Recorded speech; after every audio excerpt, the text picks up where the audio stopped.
వచ్చి ఇక్కడ email ID అలాగే మనకి ఏ పాస్వర్డ్ అయితే కంపెనీ ప్రొవైడ్ చేసిందో ఆ పాస్వర్డ్ ని మనం ఇక్కడ టైప్ చేయాల్సి ఉంటుందండి.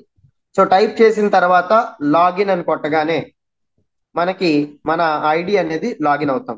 సో మన యాప్ లోకి మనం లాగిన్ అయ్యాం. సో ఇక్కడ చూడండి సార్, మన యాప్ లోకి మనం లాగిన్ అయిన తర్వాత మనకి ఈ విధంగా మనకి డాష్ బోర్డ్ అనేది కనబడుతుంది. సో ఈ డాష్ బోర్డ్ లో మనం ఫస్ట్ పాస్వర్డ్ రీసెట్ చేసుకోవడం ఎలాగనేది నేను నేర్పిస్తాను సార్. దాని తర్వాత 1 by 1 మనం వెళ్దాం. సో ఇప్పుడు పాస్వర్డ్ మనకు ఆల్రెడీ కంపెనీ నుంచి ఒక పాస్వర్డ్ వచ్చింది, అది రీసెట్ చేసుకోవడం ఎలా? ఫస్ట్ ఇక్కడ కింద చూడండి సార్, డౌన్ లో రైట్ సైడ్ కిందన మనకి ప్రొఫైల్ అనేసి ఉందండి. రైట్ సైడ్ డౌన్ లో ప్రొఫైల్ ఉంది. సో ఇక్కడ మీరు చూస్తే చూడండి, ఇక్కడ ప్రొఫైల్ అని ఉంది. ఈ ప్రొఫైల్ మీద మీరు క్లిక్ చేస్తే మనకి ఈ విధంగా ఓపెన్ అవుతుంది సార్. ఈ విధంగా మనకి ఇక్కడ చూడండి సార్, పర్సనల్ డీటెయిల్స్, అలాగే update password, bank account info, అలాగే ఇక్కడ బెనిఫిషియరీ డీటెయిల్స్, దాంతో పాటుగా మనకు ఉన్నది ఏంటి సార్, మెంబర్షిప్ కార్డ్ అనేసి ఉంది. సో ఫస్ట్ మనం పాస్వర్డ్ అప్డేట్ చేసుకోవడం ఎలాగనంటే అప్డేట్ పాస్వర్డ్ మీద కొడతాం. అప్డేట్ పాస్వర్డ్ మీద కొట్టిన తర్వాత మనకి ఇక్కడ చూడండి సార్, కరెంట్ పాస్వర్డ్ అంటే మనకి ఏదైతే కంపెనీ ఇచ్చింది కదండి ఆ పాస్వర్డ్ ని మనం ఇక్కడ టైప్ చేయాల్సి ఉంటుంది. సో ఆ పాస్వర్డ్ మనం ఇక్కడ టైప్ చేసి మనం ఏదైతే కొత్త పాస్వర్డ్ పెడదాం అనుకుంటున్నామో అది ఈ న్యూ పాస్వర్డ్ లో మనం పెట్టాలి. సో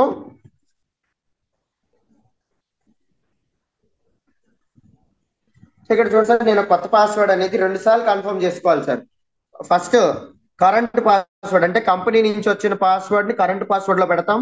న్యూ పాస్వర్డ్ లో మనం ఏదైతే పెట్టాలనుకుంటున్నామో ఆ పాస్వర్డ్ ని న్యూ పాస్వర్డ్ లో టైప్ చేసి మళ్ళీ అదే పాస్వర్డ్ ని కన్ఫర్మ్ చేసుకోవాలి సార్. మళ్ళీ కన్ఫర్మ్ చేసుకున్న తర్వాత సబ్మిట్ కొట్టడం ద్వారా మన పాస్వర్డ్ అనేది సక్సెస్ఫుల్లీ అప్డేటెడ్. ఇక్కడ చూడండి సార్ వస్తుంది, ఒకసారి స్క్రీన్ మీద చూడొచ్చు, సక్సెస్ఫుల్లీ అప్డేటెడ్ అని చెప్పేసి వస్తుంది సార్. అంటే మన పాస్వర్డ్ అనేది అప్డేట్ అయిందని. సో ఇక్కడ ఇది ఈ విధంగా మనం పాస్వర్డ్ అనేది అప్డేట్ చేసుకోవచ్చు.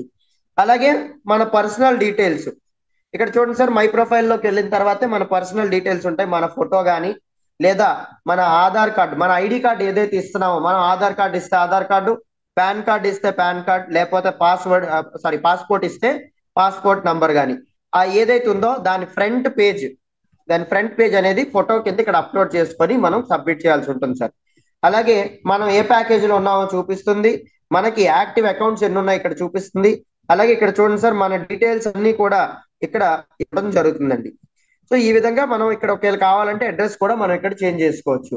బట్ మనకి ఆధార్ కార్డ్ నంబర్ కానీ లేదు అని అంటే ఇక్కడ ఏమంటారు నేమ్ చేంజ్ కానీ ఇవన్నీ చేసుకోవాలంటే మన ద్వారా కుదరదు సార్. కాబట్టి మనం ఐడి వేసినప్పుడు లేదా మన డీటెయిల్స్ మనం పంపించినప్పుడు చాలా జాగ్రత్తగా ప్రతిదీ డీటెయిల్ గా మనం పంపించుకోవాల్సి ఉంటుంది సార్. సో ఇదండి, ఇది పర్సనల్ డీటెయిల్స్. అలాగే ఇక్కడ చూసుకుంటే బ్యాంక్ అకౌంట్ ఇన్ఫో అని ఉందండి. చూడండి sir, bank account info. So bank account ఇన్ఫోలోకి వెళ్ళిన వెంటనే మన అకౌంట్ నంబరు, అలాగే అకౌంట్ హోల్డర్ పేరు అంటే మన పేరు, అంటే బ్యాంక్ అకౌంట్ లో ఏ విధంగా పేరుందో అదే విధంగా ఇక్కడ రాయాలండి. అలాగే మనం ఏ బ్యాంక్ డీటెయిల్స్ అయితే ఇస్తున్నాం ఆ బ్యాంక్ పేరు. సో అలా మనం ఇవ్వడం ద్వారా సబ్మిట్ చేస్తే మన బ్యాంక్ డీటెయిల్స్ అనేవి ఇక్కడ సబ్మిట్ అవుతాయండి. సో ఎందుకంటే బ్యాంక్ డీటెయిల్స్ సబ్మిట్ చేసుకోవాలి, మనకి ఈ 10వ తారీఖు నుంచి అంటే వచ్చే నెల జూలై 10వ తారీఖు నుంచి పేమెంట్ గేట్వే సిస్టమ్ అనేది యాక్టివేట్ అవుతుందండి. సో దీని ద్వారా విత్డ్రాల్ కొట్టిన వెంటనే 24 అవర్స్ లో డబ్బు అనేది డైరెక్ట్ గా మన అకౌంట్ కే పడిపోతుంది సార్. సో అందుకని ప్రతి ఒక్కరికి కూడా బ్యాంక్ డీటెయిల్స్ అనేది అప్డేట్ చేసుకోవటం చాలా ముఖ్యం. అలాగే మనం ఏ ఐడి వేయాలన్నా చాలా మంది యాప్ ఆల్రెడీ ఓపెన్ చేసి ఉంటారు. ఓపెన్ చేసి ఒకవేళ ఐడి వేయాలన్నా లేకపోతే ఇంకే ఆప్షన్ మీకు వెళ్ళినా మీకు బెనిఫిషియరీ డీటెయిల్స్ అనేసి వస్తుంది సార్. ఈ కాలం మీకు కనబడుతుంది. మీరు ఒకవేళ యాప్ కానీ మీరు మొత్తం యాప్ లో చూసినట్లయితే మీరు ఒకవేళ న్యూ రెఫరల్ లింక్ మీద కొట్టినా సబ్ అకౌంట్ మీద కొట్టినా బెనిఫిషియరీ డీటెయిల్స్ యాడ్ చేయమని చెప్పేసి మనకు చూపిస్తుంది. బెనిఫిషియరీ డీటెయిల్స్ అంటే మరేదో కాదండి, మన నామినీ డీటెయిల్స్. మన నామినీ డీటెయిల్స్ అని అంటే మన తర్వాత అంటే సపోజ్ సడన్ గా మనకి ఏమైనా ఈ బిజినెస్ అనేది వేరే వాళ్ళ పేరు మీదకి వెళ్ళాలంటే ఆ నామినీ ఎవరు అనే వాళ్ళ పేరు ఇక్కడ మెన్షన్ చేయమన్నారండి. అది మీ అమ్మగారు కావచ్చు, మీ భార్య కావచ్చు, లేకపోతే ఎవరినైనా మీరు మీ నమ్మకస్తుల్ని ఇక్కడ నామినీగా పెట్టుకోవచ్చు.